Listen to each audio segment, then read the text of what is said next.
I'm Scott Hill. I'm the branch head of the Structural and Thermal Systems branch and the engineering directorate here at NASA Langley. I got involved with NASA back in 1989. I had been a civil servant with the Department of the Navy down at Pensacola, Florida, and Marshall was hiring actually a lot of engineers at the time to staff up for International Space Station work. So I was brought on into the structural development branch to do structural design work for station, also to work meteoroid and orbital debris protection systems for space station, and then also to work in a structural optimization, develop new techniques and look at ways to save mass for any of the vehicles and projects they were launching into space.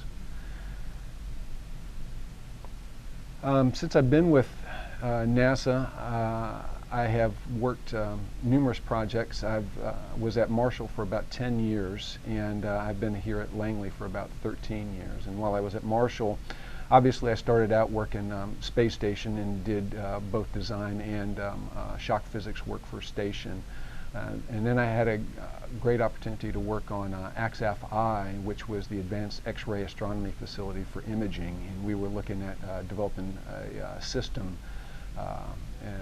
to image X-rays, which was very, very interesting work. And then also I had worked on the second-gen launch vehicle development. At the time we were looking at making the follow-on launch vehicle for follow on after the Apollo program and after Space Shuttle. At Langley, I've worked, when I transitioned up here, I came into the X-37 project, which was a X-37 vehicle, was a hypersonic vehicle flying in the upper atmosphere.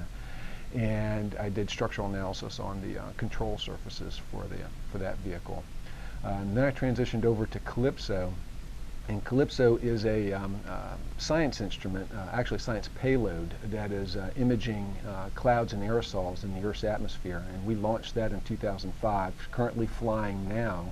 And the laser system at this point, I think, has just gone over, back in April, went over its 1 billionth shot trying to receive data. So it's done a phenomenal job.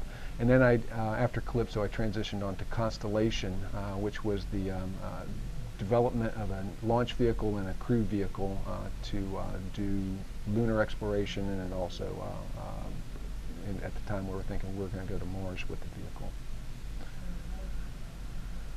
vehicle. Most exciting aspects of my job. I am, as I said before, I'm the branch head of the Structural and Thermal Systems branch, and I have 3 disciplines of analysts that work for me. So I've got personnel that work in structural mechanics, that's stress and strain, and then I have people that are structural dynamicists, so they're looking at loads and deflections, and then I've got people that are do thermal and fluid mechanics, so it's heat transfer type of work.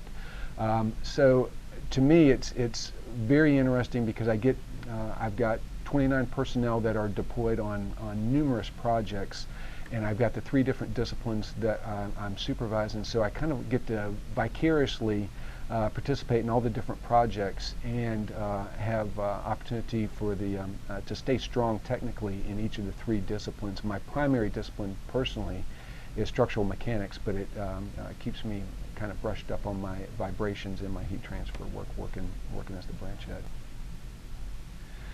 All right, the subjects in school that I think were probably most applicable to what I do here at NASA, and then also laid the groundwork, I think, for my engineering degree, were in a couple of different areas. One, obviously, is in math. Calculus, I took calculus as a high school senior, but trig is extremely important, I think. So that was helped in a lot of different ways, both in the science and in the math area. The other 2 areas were in science, and one was chemistry, and I think my chemistry is what really got me interested in pursuing a degree in engineering, but I think the fundamental course that was the foundation was physics, and I had taken 1 physics class and actually 2 chemistry classes in high school, but I think those were extremely important. And then obviously when you get into college, you're going to do a repeat of chemistry and physics, but it's very important to get that foundation, I think, in high school.